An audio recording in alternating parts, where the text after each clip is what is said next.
Monday Morning Matters. Perspectives from Southeast Asia.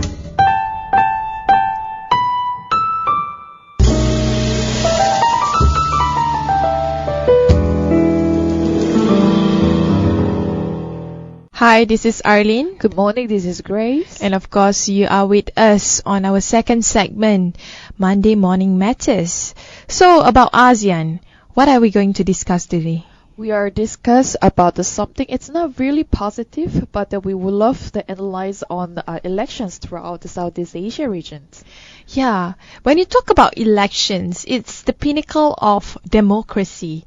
Democracy is what nations, citizens of nation aspire to be in a democratic nation. And unfortunately, today we are going to discuss about election in this region. And apparently, according to one study conducted by the university, Harvard and Sydney universities, a joint electoral integrity project, Southeast Asia is the worst in the world. This is according to the data set report called The Year in Elections 2014. And then the research has been going on for a couple of years, since 2012 to 2014. And by just looking at the just map only, the picture itself, we can just spot that Southeast Asia region has a lot of low election rates around the world. And then it actually indicated from the very high and until the very low, and also until the no elections are happening. And then a country like China, they have the no national elections at all. But then countries countries like Indonesia or even Malaysia, we do run the election system here, but apparently it's pretty low range. And what is saddening is all over Southeast Asia, we have one of the positive sides like Indonesia having election and the ability to vote someone who is non-elitist like Jokowi into presidency shows that how the election is a sign of democracy. But if you look at the bigger picture, you cannot just count on Indonesia alone because all over Southeast Asia, the election has been tarnished true and true again. A lot of vote buying, a lot of corruption, and a lot of mischievous activities done in the name of trying to gain power. And also just to give a little bit of information about the Southeast Asia elections type as well, the one-party states of Vietnam and Laos PDR hold the national elections with some degree of competition. And also the electoral autocracies in Singapore, Malaysia and Cambodia, some more hegemonic and some more competitive. And moving to which is Myanmar, which has no history of elections for many years, and then elections in Philippines, moving on, has a history of more than 100 years of elections.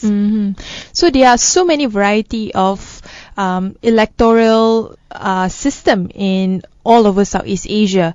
But according to the survey that I mentioned earlier, the Electoral Integrity Project, apparently the assessment evaluation of the election here is based on the data set covers 127 national parliamentary and presidential contests held from 1st of July 2012 to 31st of December 2014.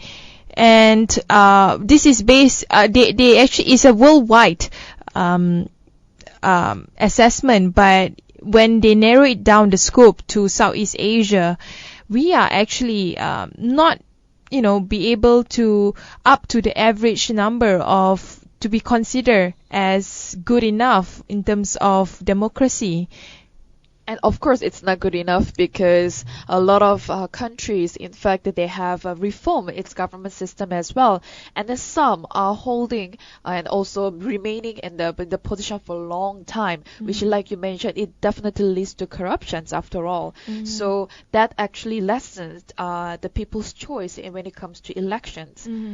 I have with me a very simple chart about numbers in terms of percentage Alright. of how the respondents that they did in terms of how democratic the election is according to region. So all the regions includes Western Europe, East Asia and Pacific, Americas, Eastern Europe, South Asia, North Asia, East and Southern Africa, Middle East, West and Central Africa, and Southeast Asia. Mind you, this includes Africa, and we are the worst in terms of all the average respondent. And if you look at all the categories that we are being voted in, green shows, it is very fair, very democratic, while red shows that it is not democratic at all. It's in fact very much biased. And Southeast Asia rank almost all of it in terms of the color of orangey and red. It shows that we are still very low on par when it comes to electoral laws, electoral procedures, district boundaries, voters registration, media freedom, political finance, voting process, and even in terms of the independence of the electoral authorities. And which is actually pretty worrisome when it comes to elections. How it definitely shows the care and also the concerns from the people to one nation, how they care about the one nation, the government system, and how the nation will change or improve after the elections. Mm-hmm. And Southeast Asia is actually a small region, even though in terms of the mass population is almost a billion, is about around 600,000 million, 600 million, sorry. But in terms of the percentage of voters' participation is still one of the lowest. And in terms of electoral integrity, not to mention Brunei has no election at all, and Cambodia is one of the lowest, while Malaysia, Malaysia, Thailand, and other Southeast Asian countries are plunging towards the back seat in terms of electoral integrity. I think the infamous one in Malaysia would be the ink, the finger ink that you're supposed to use for election, but actually they didn't use the real election ink. And then we have problem definitely when it comes to Southeast Asia elections. And then a lot of questions could be raised, like what's wrong with elections in Southeast Asia? How come people are not participating when it comes to election? For example, if you compare Southeast Asia to European countries such as Sweden, Norway, or even Germany, the elections rate is much higher than Southeast Asia, and that shows just by looking at the chart or rates, it shows that how people do care about the government and the elections, and who will be in the next government system really does matter to the nation. So on the next go, we are going to focus on country analysis. Start off with Malaysia. I mentioned earlier on about the election ink, where you actually, the process is pretty simple. A lot of countries have adopted it, meaning that if you are a voter and you go on to vote, you'll be given one of your fingers will be dipped into an ink, which will not be able to remove until a week or two. And that procedure has been somewhat tainted in Malaysia because they don't use the exact approved international standard ink. Instead, they use actually a coloring ink. Oh. And then which can be removed on the spot. And then in fact, the election was on the couple of years ago, right? May 2013. And apparently that particular election was the worst on electoral laws, and then all this delimitation of voting district boundaries. It was just a global average of 64 out of 100, and Malaysia is 33. And the score of all these boundaries was in fact the lowest out of all the countries in the world. And we followed close by the US within the second lowest score. But then, talking about the Malaysia itself, it has the election in 2013 was the worst. In fact, if you remember Bersih 2.0, they did a people's tribunal just to early last year, early last year, actually, just to measure how bad the election in Malaysia is, and they came up with a lot of witnesses, evidence on how the election itself were being tainted, not just by the electoral ink, but also in terms of voters buying, in terms of media buyouts, and the whole range of it.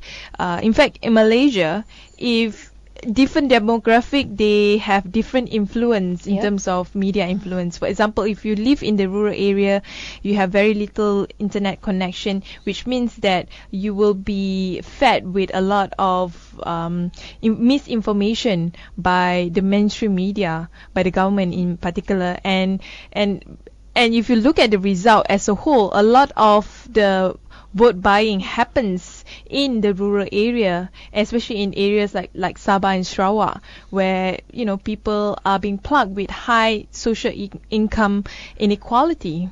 And also at the same time, Malaysia itself, we have a lot of stories regarding these different parties involved in the government. And then we have a variety when it comes to races as well. The culture itself, that brings a lot of impact when it comes to elections. And like you mentioned, also the suburban areas where people have less accessibility to those informations, they will be definitely influenced by the main government party.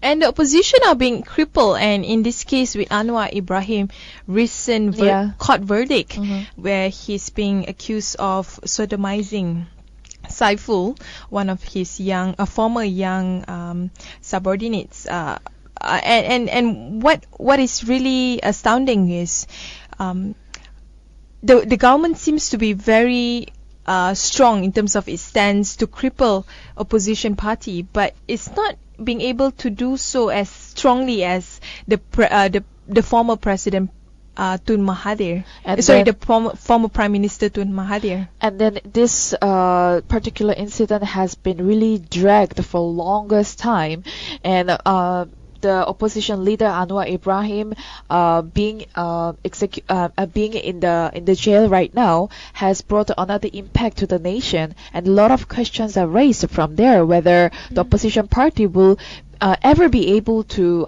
develop the power, improve, or move forward in terms of government reform in Malaysia. And next off is Singapore. As we all know, Singapore has always been ruled by one party. And Singapore has a quite strong government system. Yeah, it's being ruled by PAP, which has been the party of choice by Singaporeans since independence, or since Singapore left Malaysia. PAP has been a stronghold, although they have election every 5 years, but the opposition there is so much contained that is so small and insignificant. Although the last election we see a bit of a crack in terms of PAP stronghold, and in fact it seems like the next election, which will be held in 2016, might be the year where, if Singapore government does not do anything to address this, especially on socio-economic and high cost problems, it might be the year where the opposition might garner some more seats in the parliament. So Singapore, when it comes to elections or government system in Singapore, to be honest, not many informations are released to the public. The information are contained. Yes, they are pretty much doing it within the government itself. And then, but from the outside, from the other outsiders' perspectives, Singapore itself has its own pretty much fixed government system itself. Even though the country is very small, they are very fixed, and also pretty much they have moved forward as a developed nation. the philosophy, or I would say the principle of Singapore's governance is very much tied into economic development, meaning that the government would focus more on economy rather than on human rights. So that's the reason why it's very business centric. A lot of billionaires, a lot of the rich people have stationed their money, their assets in Singapore. I mean, for example, one of the founders of Facebook is actually based in Singapore. And not just the rich, but also when it comes to banks, a lot of the banks are parked in Singapore because it's considered as the second Switzerland. So a lot of people park their money in Switzerland, and also they feel safer in Singapore, or when it comes to choosing one of the countries in Southeast Asia. In fact, a lot of Malaysian tycoons and the rich people in Malaysia park their money in Singapore because it's one of the places where you can remain anonymous and still be able to, save money. That's why Singapore do attract a lot of foreign investors to its own nation. But then moving on, coming back to election system again, yes, definitely Singapore is one of holds the one of sort of fixed and firm the elections in Southeast Asia. And Singapore has this concept where you only can win a seat in a group sort of contestation. In Malaysia, is a direct election, meaning that let's say you are from Gombak and you compete in the Gombak seat, so you won, you were directly being elected as a member of parliament. But the concept in Singapore is totally different.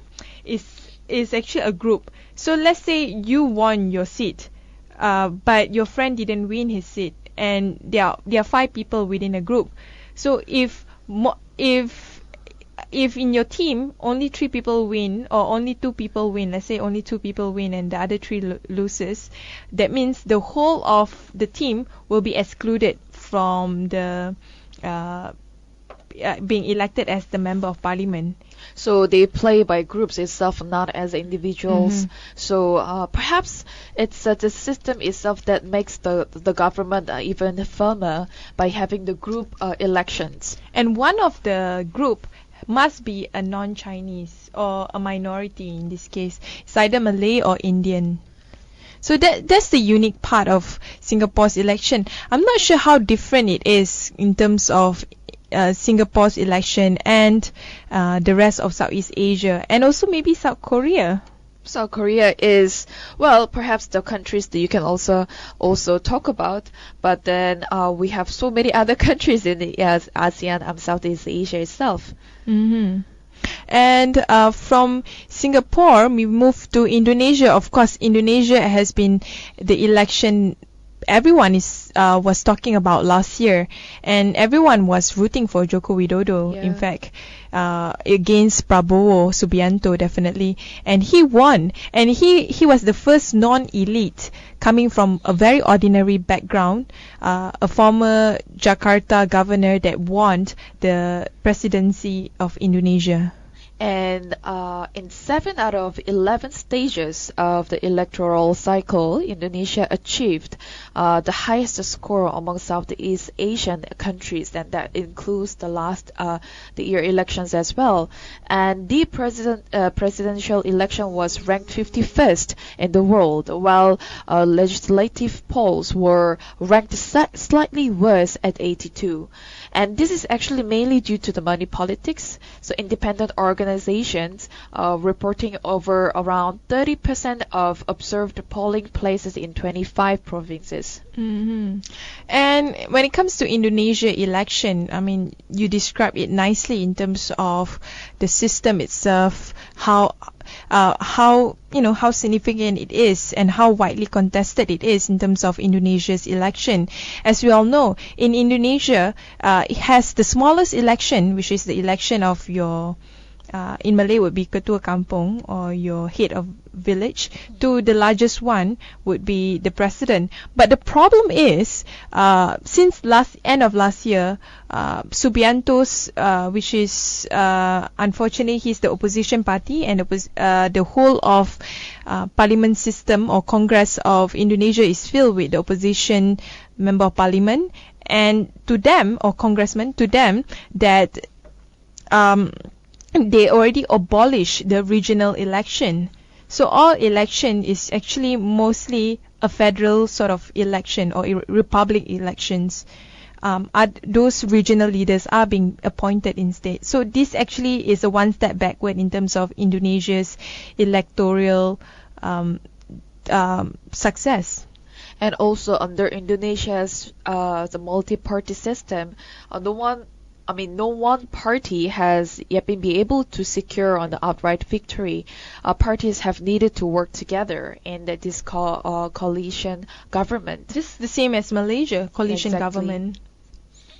So, the interesting part about the coalition government in Indonesia is they are opposition party member that is in the government of Jokowi right now. For example, the religious minister is an opposition party. So that's the beauty of it, I believe. And then, when it comes to elections also, just like the other Southeast Asia, Indonesia voting age is around 17. Anyone who has this ID card and who are or were married can also get this permission to vote as well. And in terms of, I would say voting integrity is still very much backward. A lot of cases on vote buying, having vote brokers, and not to mention about media unfreedom, media being controlled by certain political entities. So it shows that it's not easy, even though you are a democratic nation like Indonesia, you still have corruption, and it is one of the problem of how Southeast Asia's election is tempered. We will take a short break. When we return, we will analyze other countries in Southeast Asia on their electoral progress.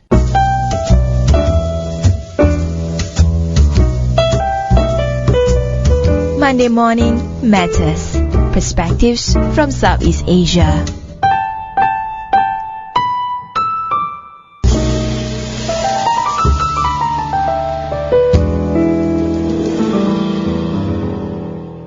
Hey, this is Arlene. Welcome back. This is Grace. And of course, you are with us again on our Monday Morning Matters to discuss about election in Southeast Asia, which is claimed to be the worst in Southeast Asia. This is according to the Electoral Integrity Project, a joint venture, a joint survey by Harvard and Sydney universities.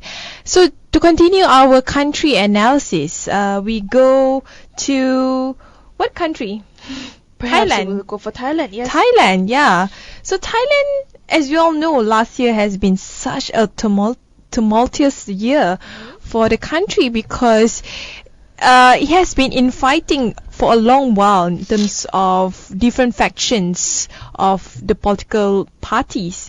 But the military managed to take over the whole nation, and now the Prime Minister of Thailand is a military leader, of course, our dear Chan-o-cha, Prayut Chan-o-cha. I like how you say dear. Well, but then elections in Thailand, they used to have, now I need to rephrase, used to have this democratic process, which some part of the government of Thailand is selected. And this includes several parties in the government. But now, like you mentioned, the government system has changed now. There are lesser choice for people to choose in what they want to and who they want to choose for the next government rulers. And then definitely those are the issues that in recent years concerning elections in Thailand. And then all this accusation of vote buying also has happening, and also blackmail has been most cited as well. And most accusations leveled concerned vote buying, particularly in rural areas, and where representatives of the political system or parties are sent out offering up to around 2,000 baht for the vote. So So in Thailand also there are also blind vote system, so called. But it's not as bad as other countries. I mean, the reason why I say it's not as bad because it was ranked 88 out of 127 countries. But Malaysia is ranked at 114, so we are actually worse than Thailand.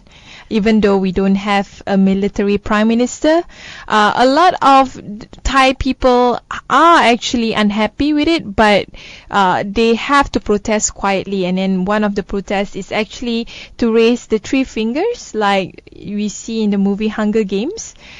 It's funny because Hunger Games is a pop culture movie, but real life has somehow imitated movies like Hunger Games, and to me it's really superb for the Thai young people to be really in touch with their politics and democracy. And although at the same time it was just a perfect timing when movie was released, and at the same time the Thai was reforming to have a new government system.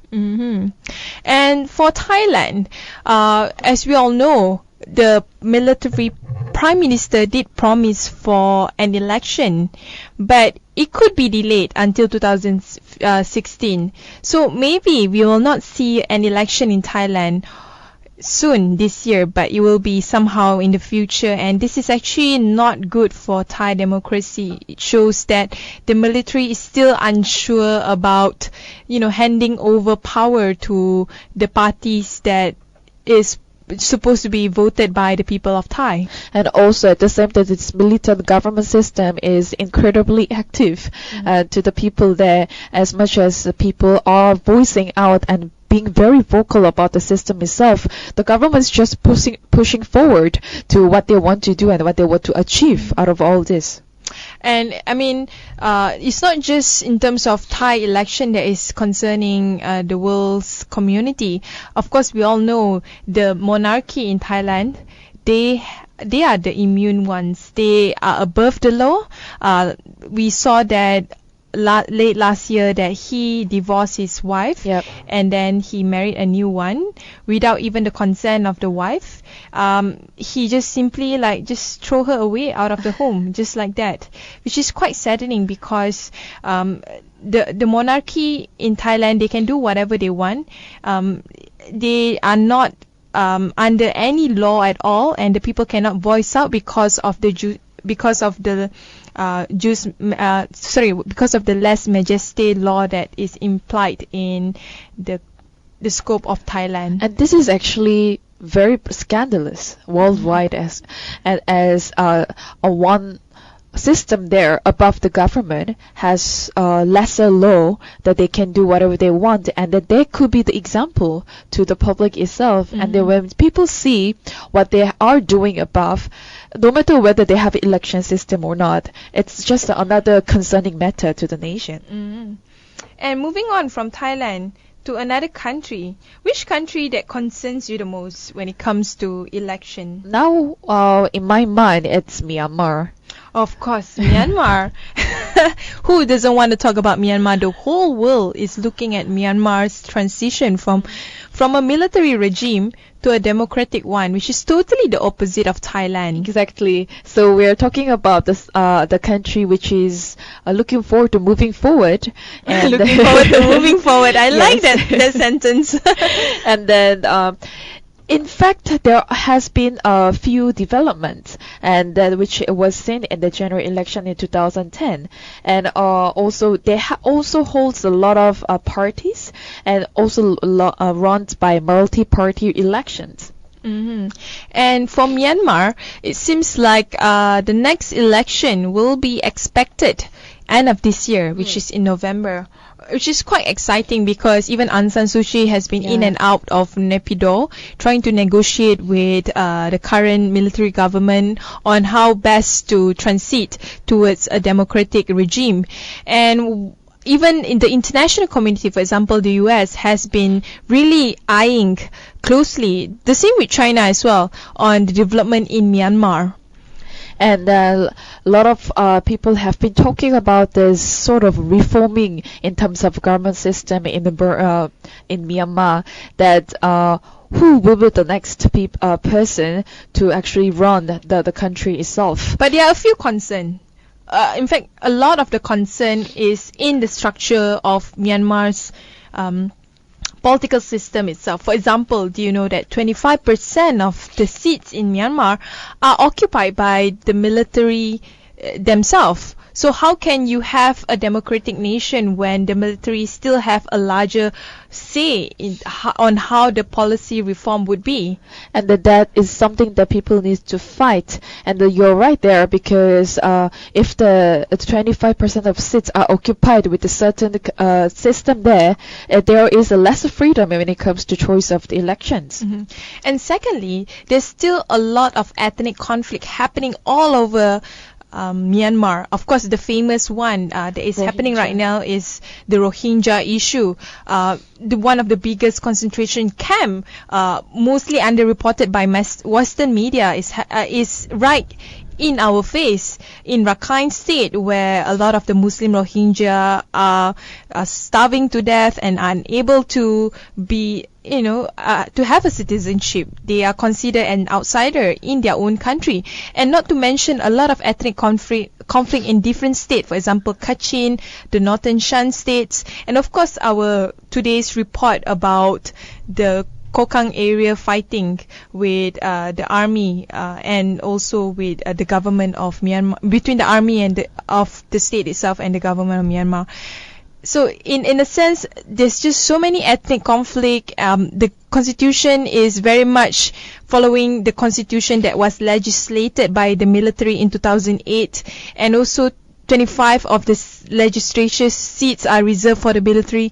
It shows that the reform is a long-term one. One election won't change much, even though it will be happening November this year. But then this year elections could be the test for the nation itself, whether it will show the hope, even the slightest hope for the nation to have this reform in the government system or not, because they have a lot of issues that has been dragged and going on for longest time. However, now they are expecting a slightest change in the nation. So moving from the military system to democratic system, it's actually huge change itself, but then how they are about to execute the plan, it's also another concern. So another one is the Philippines. Of course, the Philippines are popular to be a nation that have one of the most vocal citizens, and they, in terms of their civil society, is much more vibrant than the rest of other Southeast Asian nation. Of course, the biggest contender will be with Indonesia in terms of the civil society movement there. But in terms of election, it's still very much falling behind a lot of countries. For example, Philippines voting process is at number 53, but the global average is supposed to be at number 66. So it's still not doing well enough. The same with political finance at Philippines at number 36, but the global average should be about 51%. So in terms of electoral integrity, it's still very much not so good yet. A lot of fraud, a lot of mischievous happening during the voting process. And then, in fact, elections in the Philippines, they have the separate types, such as the president, the vice president, and the senators as well. And each of them has 6-year term when it comes to their own positions in the government. And like you mentioned before, even though no matter how many people or how long people are gonna be vocal about the system itself, it's just when it comes to election or even the rate itself, it's considered still pretty low compared to other countries. And I think one of the biggest problem with the Philippines is inequality, because you can see how inequality play alongside with the I would say the differences in terms of democracy in Philippines compared to the rest of Southeast Asia. For example, political dynasty is a common playground in Filipino election. You would see the same kind of people, going up as the president or the vice president in Filipinos politics. For example, again, President Aquino, father was a president himself. So it's like a repetition of, is father like son, like maybe grandson again. It's from generation to generation. Mm-hmm. So that shows that that's not actually healthy when it comes to ruling or running a one country, because the same mindset and the same system will be passed on from one generation to the other, and that people expectation from that particular system they are running will be the same. But political dynasty is a common playground in almost the whole of Southeast Asia. You look at Singapore, Lee Hsien Loong is the son of Lee Kuan Yew. And in Malaysia, Najib Razak is the son of Tun Hussein Onn. And in Indonesia, the former president Megawati was the daughter of Sukarno. So you see the pattern here that inequality is one of the reason, socioeconomic inequality is one of the reason why the long-term result of an electoral system that is based on integrity is hard to come by. And that's why the elections rate are pretty low when it comes to people's choice for people in the government. But talking about the system itself in Philippines, prior to this 2010 elections in the Philippines, people had to write their names, the names of the candidates next to the positions which they are running. However, after the 2010 elections, now voters now have to shade the oval that was indicated before a candidate's name, and the voting machine will count each ballot as it is fed into it. So they have implemented a new sort of election system for people to vote. And even though the election rate is still low, there are still a community and groups of people who do care about the elections itself.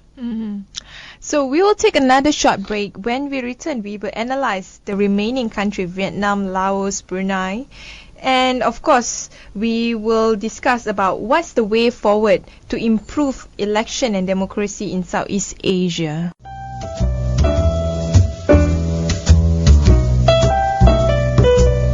Monday Morning Matters. Perspectives from Southeast Asia.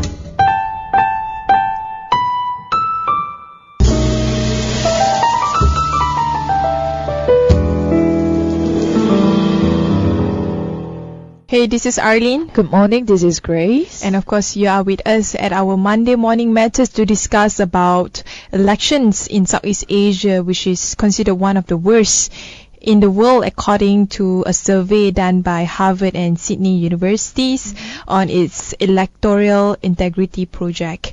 So the remaining countries that we are going to analyze, we lump them together because they share a common system, which means that it's either very little electoral integrity or they have no elections at all.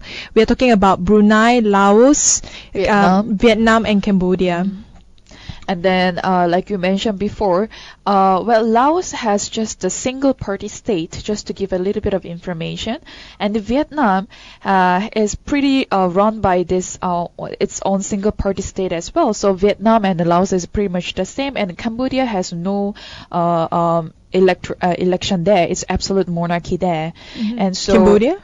Brunei. And then Cambodia is another country that is just very with the lower election rate system there. And it's being ruled by one of the longest serving Prime Minister Hun Sen.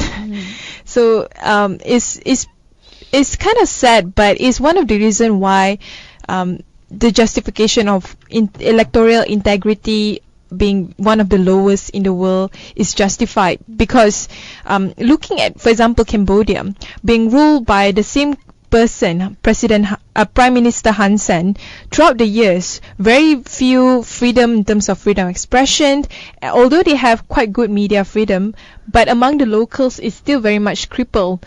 And people are unhappy in Cambodia, but they can't do much about it. Do much. And they have an emerging opposition leader but he's still very much unable to expand his territorial power to conquer the Cambodia's election.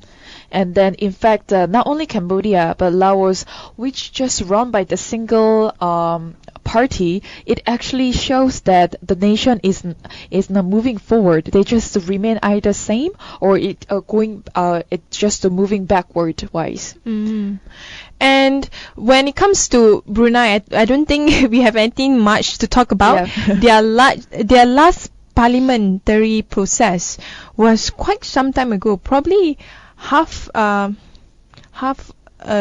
probably 50 years. It goes back 50 years ago, when right before the monarchy took over the whole political system or political power of Brunei. But the people seems to be quite happy, although freedom of expression has been limited to a lot of framework, and of course because they have the monarchy to rule over the nation, Sharia law seems to be the flavor of the day.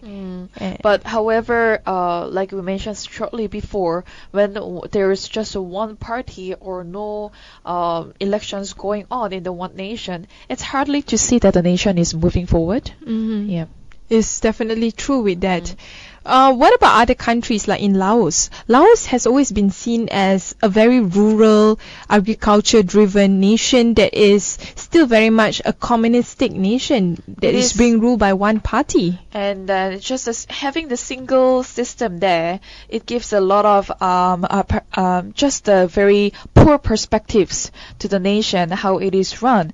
And then the nation itself and the public also participates in the election of a village heads and the National Assembly elected for about 5-year terms. So this means that only one political party, which is the Revolutionary People's Party of Laos, is legally allowed to hold effective power. And the last election, which was just in 2011, this party won around 128 seats. So it seems like countries in around this region is still very much, in the fate where either it's one party system or a monarchy that is ruling over the rest of society without having a much needed integrity in its election process.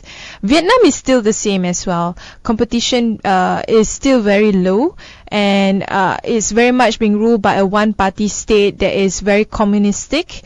But at the same time, you can see that the ASEAN Economic Community is open a door, a very bright door towards moving into a more democratic process.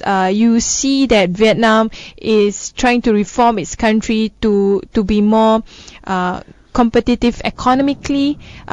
Since the last 10 years, it has opened its door for economic reform. It's also one of the reasons why Vietnam also is trying to be more relaxed in terms of its one-party system. But then, ironically, Vietnam is still under China, a system where there isn't much freedom, and also still like China, still under China, where the relationship is still there, Vietnam and then China itself. So there has been a lot of news and also community that are being vocal about the system itself. Why can't they be independent from China itself to have their own strong independent government system in Vietnam? How can they be like China? They are like China, or they are under China? They are under China ruling system. They are just like how the Hong Kong was under China as well. The Vietnam is also part of the China, the ruling system. Anyway, I think I beg to differ on that. But anyway, the bigger problem here is Laos, Vietnam, Brunei, and also Laos, Vietnam, Brunei, and Cambodia is one of the countries that we hope will have a political reform similar to Myanmar in a way that is much more democratic. Moving on, the way forward. what can ASEAN do? As we all know, in the ASEAN Charter, one of the biggest stumbling block or Achilles heel is one of its provision, which means that in Southeast Asia, one country do not have the right to interfere with the domestic politics of another country, unless there's a consensual being built to do so. In this case, there's this one clause, it's called the non-interference clause, where let's say Malaysia is having a domestic problem where a lot of innocent people are being killed by the government without any particular reason. Other countries can show their concern individually, but they cannot go through ASEAN to put any pressure to, let's say in this case Malaysia, for whatever whatever human rights violation that is happening. So this is actually the biggest Achilles heel on the reason why election in Southeast Asia is one of the worst, and they can't do anything. ASEAN countries can't do anything about it. So is there any specific solution to this that we can possibly say no for this for now, because a different system are introduced from different countries, and then they have been practicing this their own system, and then to be able to meet the common ground, it's a pretty difficult answer. That's true.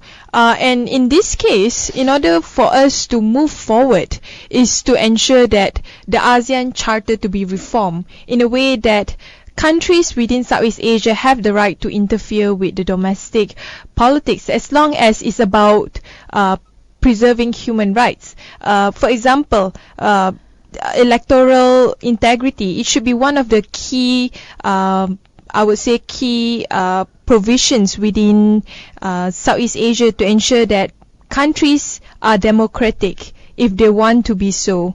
But the problem is, in Southeast Asia, there's so much diversity in terms of the political system. It's hard to have a standardized system where everyone could follow one. It's unlike the European Union, where it's the same. Southeast Asia is different from European countries, and then because of the Southeast Asia also has its reach in the monarchy system, that some countries find it very difficult to just reform to meet the standard election system throughout the Southeast Asia, and also how it is practiced in the one nation. For example, Malaysia also has a different system from Vietnam and in Cambodia, and also the around the surrounding countries. And Singapore is, we can say Singapore is one of the most stable or fixed government system, but it's unlikely that the Southeast other surrounding countries can take the example from Singapore also. Singapore is very unique example where you have a government that is very much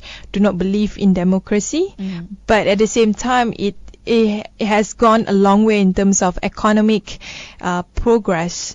But of course, the ideal is not to follow Singapore, but to follow the larger context of integrity and positive development in terms of democracy.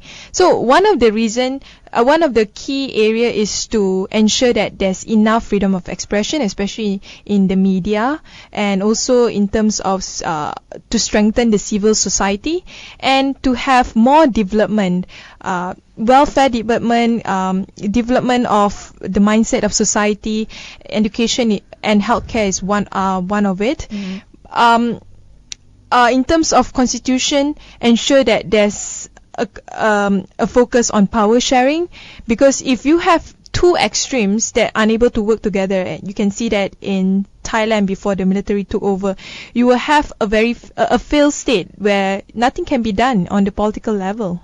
And then definitely all those possible suggestions to move forward, we can talk about all those suggestions, but then it's a matter of how each nation will come up with their own solution to be able to meet the common ground with the surrounding countries. Because elections, it could be very sensitive and also very controversial to one nation, and it all depends on how one person is chosen for the nation to rule the country for many years.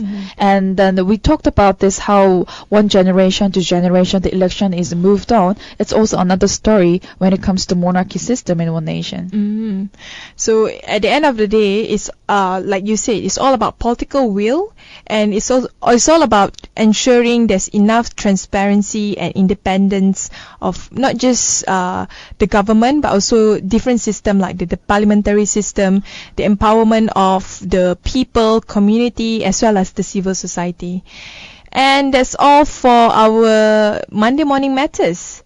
So Grace, so at the end of the day, we conclude that, I mean, at least for me, I conclude that elections in Southeast Asia still needs a long way. It might not be the worst in the whole of the world, but it's definitely needs to improve, and ASEAN can play a role in that. It also depends on the people itself, whether how much they care for the nation, and also in the bigger picture, it's ASEAN. So I will say to compete against all those developed nations, election plays a really vital role. So please be aware and don't be so ignorant. Yeah. So go for it and just vote for who you want to vote for the government. So that's all from us today. Take care and have a nice week ahead.